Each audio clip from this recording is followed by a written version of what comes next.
अब जो next question हम लोग देख रहे हैं इसमें HCl का pH क्वेश्चन के अंदर दिखा रखा है कितना 11 और टेम्परेचर T दिया हुआ है। सिंपली बस इतनी सी इंफॉर्मेशन है और हमारे से ऑस्मोटिक प्रेशर पूछा हुआ है। ठीक है, तो HCl जो है इसको अगर हम लोग डिसोशिएट करेंगे तो ये डिसोशिएट होगा H positive plus Cl negative के रूप में। तो यहां से C माइनस C अल्फा ये बनेगा C अल्फा और ये भी क्या बनेगा C अल्फा। क्वेश्चन में मुझे pOH दिया हुआ है कितना 11, तो pH क्या हो जाएगा 14 माइनस POH, तो pH हो जाएगा 14 माइनस 11, pH का वैल्यू कितना 3। H प्लस आयन की जो कंसंट्रेशन है it will be 10 to the power minus pH, तो 10 to the power minus 3। H plus ion की concentration 10 to the power minus 3 आ गई। कंपेयर करूंगा तो यहाँ पर जो H प्लस है मेरे पास में वो किसके इक्वल है C अल्फा के, तो C अल्फा वैल्यू HCl कुछ भी नहीं बोला हुआ तो 100% आयनाइज्ड मानेंगे, तो यह जाएगा C और अल्फा का वैल्यू कितना है 1 equals to 10 to the power minus 3 0.001। तो यहाँ से कंसंट्रेशन कितना आ गया 0.001 मोलर। अगर इस क्वेश्चन में थोड़ा ध्यान देना, एक बार इंपॉर्टेंट बात बता रहा हूं, अगर इस क्वेश्चन में मेरे पास में ऑलरेडी क्या अवेलेबल होता कंसंट्रेशन अवेलेबल होती तो मैं फिर पहले किसको कैलकुलेट करता अल्फा को, लेकिन एक इक्वेशन से दो अननोन तो कभी कैलकुलेट हो नहीं सकते। इस पर्टिकुलर क्वेश्चन के अंदर न तो सी अवेलेबल है नहीं अल्फा, तो हमें स्टैंडर्ड बात ये यूज लेनी पड़ेगी कि HCl एक स्ट्रॉन्ग एसिड है जो 100% क्या हो रहा होगा आयनाइज्ड हो रहा होगा। इस वजह से मैंने अल्फा वैल्यू कितना पुट किया है यहाँ पर 1 पुट किया है। एक पॉइंट ध्यान रखने का है। अब यहाँ से सी आ गया 0.001 मोलर। अब हमसे जो क्वेश्चन के अंदर पूछा हुआ है ऑस्मोटिक प्रेशर पूछा हुआ है, तो पाई इक्वल्स टू क्या लोगे ICRT। I का वैल्यू क्योंकि मैंने कहा 100% आयनाइज्ड हो रहा है तो 100% आयनाइजेशन के केस में I इक्वल्स टू क्या होता है N होता है और HCl कितना आयन्स अवेलेबल करवा रहा है 2, तो I का वैल्यू कितना पुट कर लेंगे 2। पाई इक्वल्स टू 2C का वैल्यू क्वेश्चन में आपने फाइंड कर लिया कितना 0.001। R की जगह R और T की जगह T आ जाएगा, तो जाएगा 0.002 RT। तो मतलब एक बहुत अच्छा क्वेश्चन है। इस तरीके के क्वेश्चन को डील करने के लिए हमें थोड़ा सा प्रेजेंस ऑफ माइंड शो करना पड़ेगा कि यार दो अननोन है इक्वेशन एक है तो किसको हम फाइंड कर सकते हैं। तो अपने दिमाग में एक बात जरूर क्लिक करेगी कि HCl तो स्ट्रॉन्ग इलेक्ट्रोलाइट है 100% उसको आयनाइज्ड होना है, तो क्यों ना अल्फा को 1 लेते हुए क्वेश्चन को सोल्व करें। तो आपके पास में जो फाइनल आंसर बनेगा वो क्या बनेगा 0.002 RT बनेगा। अब देखो जो नेक्स्ट क्वेश्चन आपके सामने है इसमें KNO3 और जो एसिटिक एसिड है इनका कंसंट्रेशन सेम लिया हुआ है 0.1 मोलर। सेम कंसंट्रेशन होने पर भी सेम टेम्परेचर की कंडीशन है, कंसंट्रेशन सेम है, तो पाई इक्वल्स टू क्या होता है ICRT होता है। सब कुछ सेम है लेकिन I का वैल्यू इनके लिए क्या रहेगा डिफरेंट रहेगा, जबकि दोनों का जो अपन बाइनरी कंपोनेंट बोल सकते हैं CH3COOH भी कितने आयंस देगा 2 आयंस देगा और KNO3 भी कितने आयंस देगा 2 आयंस देगा। लेकिन जब मैं पाई को कंपेयर करूंगा तो पाई इक्वल्स टू क्या होता है ICRT। क्वेश्चन में आप देखोगे तो C सेम है, R सेम है, T सेम है, सब कुछ सेम है। अब बात किस पर जा रही है I पर जा रही है। I यहाँ पर जो स्ट्रॉन्ग इलेक्ट्रोलाइट है KNO3 उसके लिए तो I वैल्यू एग्जैक्टली कितना आएगा 2।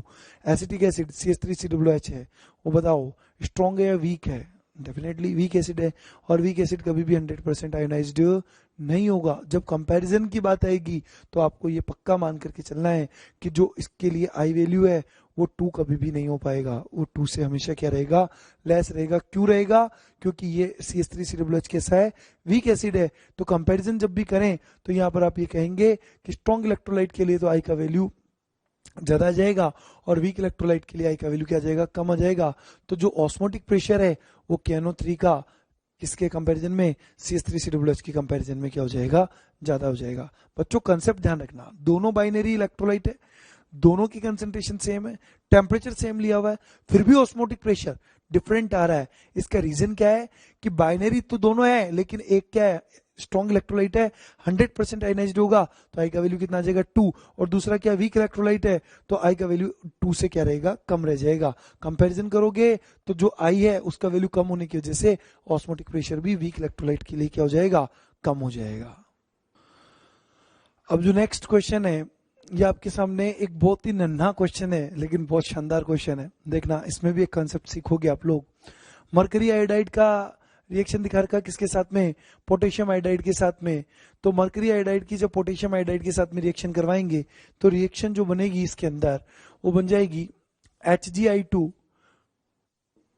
React with potassium iodide Ki।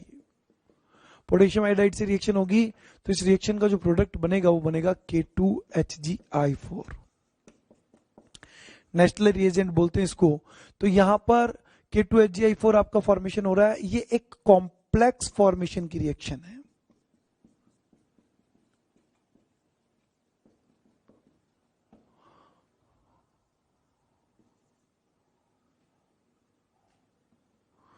तो ये एक कॉम्प्लेक्स फॉर्मेशन की रिएक्शन है।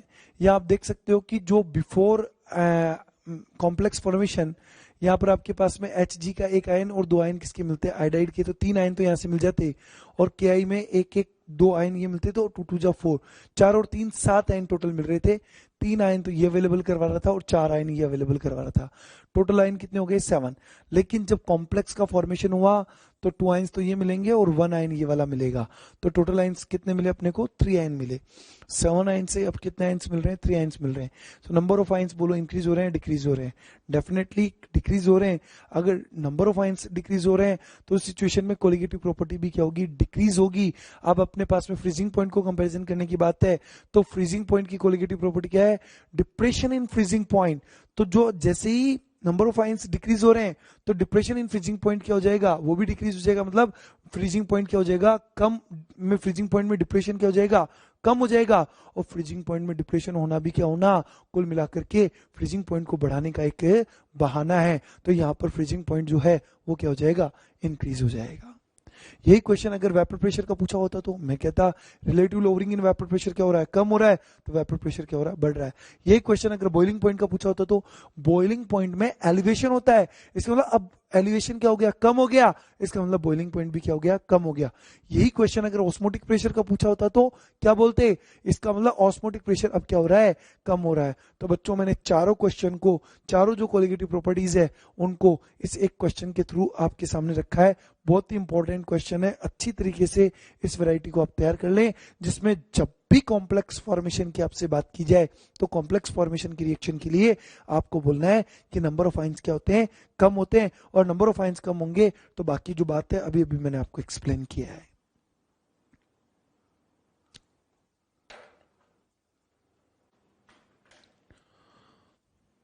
तो जो अभी अपन नेक्स्ट क्वेश्चन देख रहे हैं इसमें बॉइलिंग पॉइंट के लिए बात की हुई है। अब बॉइलिंग पॉइंट का जब भी हम लोग क्वेश्चन डिसाइड करेंगे तो ऑर्डर तो कोलिगेटिव प्रॉपर्टी के बेस पर ही जाना है कि जो कोलिगेटिव प्रॉपर्टी बॉइलिंग पॉइंट की वो क्या है? Elevation in boiling point. अब यहां इस क्वेश्चन को सेलेक्ट करने का एक रीजन मैं बताता हूं आपको 1% ग्लूकोज इन वाटर दिखा रखा, 1% सुक्रोज दिखा रखा, 1% NaCl और 1% क्या है? CaCl2। तो मॉलिक्यूलर वेट के साथ साथ में अब आई फैक्टर, दो चीज यहां पर काम करेगी। तो हमें जब भी मोलरिटी फाइंड करनी है तो मोलरिटी में मॉलिक्यूलर वेट काम आएगा और नेट मोलरिटी के अंदर साथ साथ में आयंस भी काम आएंगे। तो कभी भी इस टाइप के क्वेश्चंस को करने में जल्दबाजी नहीं करें।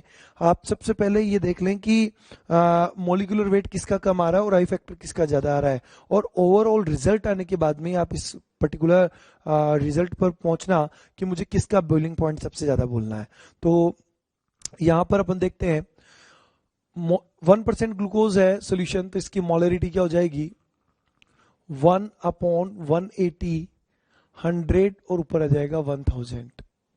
और अगर मैं नेट मोलरिटी की बात करता तो नेट मोलरिटी में इसका जो आई फैक्टर होगा वो कितना होगा? 1 होगा, क्योंकि ग्लूकोज नॉन इलेक्ट्रोलाइट है। इसी तरीके से 1% शुगर की बात करूं मैं तो शुगर वाले सेक्शन के अंदर नेट मोलरिटी जो आएगी वो 1/342 इंटू 100 ऊपर आ जाएगा 1000, और इसका भी आई फैक्टर कितना आएगा? 1। तो जैसे इन दो को पहले मैं आपको कंपेयर करना सिखा दूं। अब इन दोनों के कंपैरिजन में तो कोई प्रॉब्लम ही नहीं है। क्यों? क्योंकि दोनों का आई फैक्टर 1 है, मॉलिक्यूलर वेट इसका ज्यादा है और इसका कम है कंपैरेटिवली। तो यहीं से पता चल जाएगा कि नेट मोलरिटी जो सुक्रोज की है वो किससे? ग्लूकोज से कम आ रही है। अब नेक्स्ट ऑप्शन है वो है NaCl। तो NaCl की नेट मोलरिटी फाइंड करने के लिए आप क्या कर रहे हैं, 1 अपॉन NaCl का मोलिकुलर वेट कितना होगा 58.5, 58.5 इंटू 100 और ऊपर क्या चला जाएगा 1000। अब नेट मोलरिटी फाइंड करने के लिए NaCl में नंबर ऑफ आयंस कितने देखने को मिल रहे हैं 2, आई फैक्टर कितना होगा 2, तो मल्टीप्लाइड बाय 2। अब देखो बच्चों, अगर इन तीनों को कंपेयर करो तो तीनों में अभी तक तो सबसे ज्यादा जो वैल्यू दिख रही है किसकी आ रही है, थर्ड की आ रही है, फिर किसकी आ रही है, फर्स्ट की आ रही है, और फिर किसकी आ रही है, सेकंड की आ रही है। और एक ऑप्शन है उसको भी डिस्कस कर लेते हैं। ये आ रहा अपने पास में 1% CaCl2। इसकी नेट मोलरिटी फाइंड करनी है। 1% CaCl2 मतलब 1 gram of CaCl2 present in 100 ml of water आएगा, तो यह आ जाएगा 1 upon gram molecular weight. CaCl2 का कितना होगा, कैल्शियम का कितना 40 और क्लोरीन का कितना है, Cl2 का कितना है 71 है, तो यह जाएगा 111 मल्टीप्लाइड बाय ये 100 ml है और ऊपर चला जाएगा 1000। कैल्शियम क्लोराइड कितने आयंस की अवेलेबिलिटी करवाएगा, 3 आयंस की अवेलेबिलिटी करवाएगा। तो जो वैल्यू आएगी अपने पास में वो सबसे ज्यादा वैल्यू नेट मोलरिटी किसके लिए आएगी, NaCl के लिए आएगी। इसलिए जो नेट मोलरिटी जिसका सबसे ज्यादा कोलिगेटिव प्रॉपर्टी वैल्यू भी उसका सबसे ज्यादा, एलिवेशन इन बॉइलिंग पॉइंट भी उसका ही क्या होगा सबसे ज्यादा। जिसके लिए एलिवेशन इन बॉइलिंग पॉइंट सबसे ज्यादा, तो बॉइलिंग पॉइंट का वैल्यू भी क्या होगा उसी के लिए सबसे ज्यादा। और जिसकी नेट मोलरिटी आ रही है सबसे कम, उसका एलिवेशन इन बॉइलिंग पॉइंट सबसे कम होगा, तो उसका बॉइलिंग पॉइंट वैल्यू भी क्या होगा सबसे कम होगा। तो ये सेक्शन आपके सामने इसलिए रखा क्योंकि अभी तक क्या हो रहा था, आपको सीधा कंसंट्रेशन दे देते थे 1 मोलर लाइकवाइज, तो उसमें आपको सीधा आई फैक्टर से मल्टीप्लाई करके नेट मोलरिटी मिल जाता था। लेकिन इस बार आपको डायरेक्ट कंसंट्रेशन नहीं दे करके और वेट बाय वॉल्यूम टाइप की कंसंट्रेशन दी है। सबसे पहले आपको वेट बाय वॉल्यूम के हिसाब से मोलरिटी फाइंड करना है, और जैसे मोलरिटी आ जाए उसके बाद में आप नेट मोलरिटी तक पहुंच जाए। नेट मोलरिटी आई मतलब समझ लो अब आप कोलिगेटिव प्रॉपर्टी को कंपेयर करने के लिए तैयार है। तो बच्चों इस तरीके के ये जो 3-4 क्वेश्चन मैंने सेलेक्ट किए हैं, इसका सबसे बड़ा रीजन ये है कि इस टाइप के क्वेश्चन का ट्रेंड एग्जाम में रहा है। आपको भी सीक्वेंस के ऊपर अच्छी प्रैक्टिस करनी चाहिए। जो क्वेश्चन सीरीज हम आपको अवेलेबल करवा रहे हैं उसके थ्रू भी करना चाहिए। प्रीवियस ईयर के हिसाब से भी आप लोग कम से कम 3-4 क्वेश्चन आपको प्रीवियस ईयर में इस सेक्शन पर मिल जाएंगे, तो उनको आप पूरा अच्छी तरीके से एक बार प्रैक्टिस कर लेंगे तो आपको ये कॉन्फिडेंस आ जाएगा कि अब हम इस तरीके के क्वेश्चन को इजीली क्या कर सकते हैं, मैनेज कर सकते हैं। अब जो नेक्स्ट वेराइटी आप लोग देख रहे हैं उसमें एक मिक्सिंग का क्वेश्चन अपन लोगों ने लिया है। इस मिक्सिंग के क्वेश्चन में एक ग्लूकोज का आपको 2 डिफरेंट सॉल्यूशंस नजर आ रहे हैं। उसमें पहले का जो ऑस्मोटिक प्रेशर दिया हो 1.5 एटमॉस्फेयर है, और दूसरे का जो ऑस्मोटिक प्रेशर है वो 2.5 एटमॉस्फेयर है, और दोनों का अलग अलग वॉल्यूम यूज किया जा रहा है। फर्स्ट सॉल्यूशन का 1 लीटर और सेकंड सॉल्यूशन का 2 लीटर। ये 1 लीटर वाला सॉल्यूशन है, ये 2 लीटर वाला सॉल्यूशन है, और इन दोनों को आपस में क्या किया, मिक्सअप कर दिया। तो जो बनने वाला फाइनल मिक्सचर है, रिजल्टेंट मिक्सचर है, उस रिजल्टेंट मिक्सचर का आपको ऑस्मोटिक प्रेशर पूछा हुआ है। तो जब भी इस वैरायटी का क्वेश्चन आता है जिसमें रिजल्टेंट सॉल्यूशन के या रिजल्टेंट मिक्सचर के ऑस्मोटिक प्रेशर की बात की जाती है, तो उस टाइम पर हम लोग ये फॉर्मूला यूज करते हैं, pi resultant is equals to pi 1 V1 plus pi 2 V2 upon V1 plus V2। ये फॉर्मूला आपको अच्छी तरीके से तैयार हो जाना चाहिए।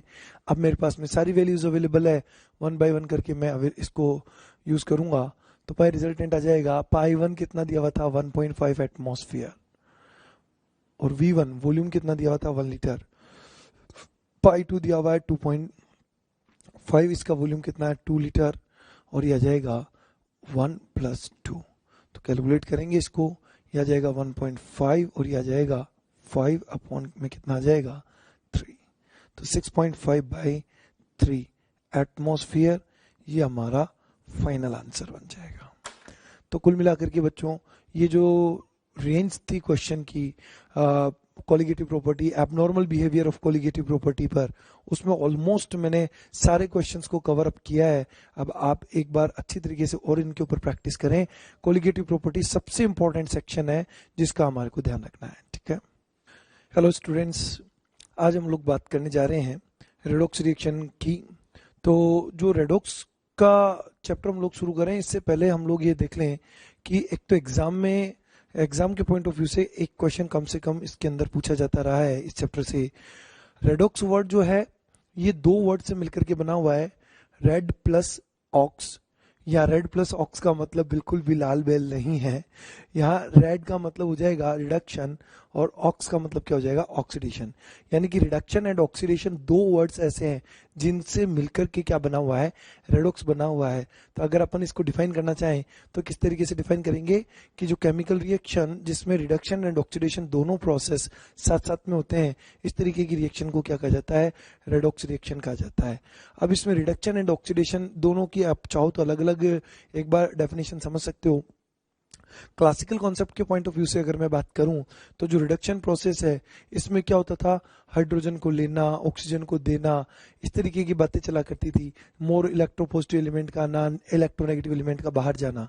लेकिन जो इसका मॉडर्न कॉन्सेप्ट आया, उस मॉडर्न कॉन्सेप्ट में दो बातें बच्चों आपको ध्यान रखनी है।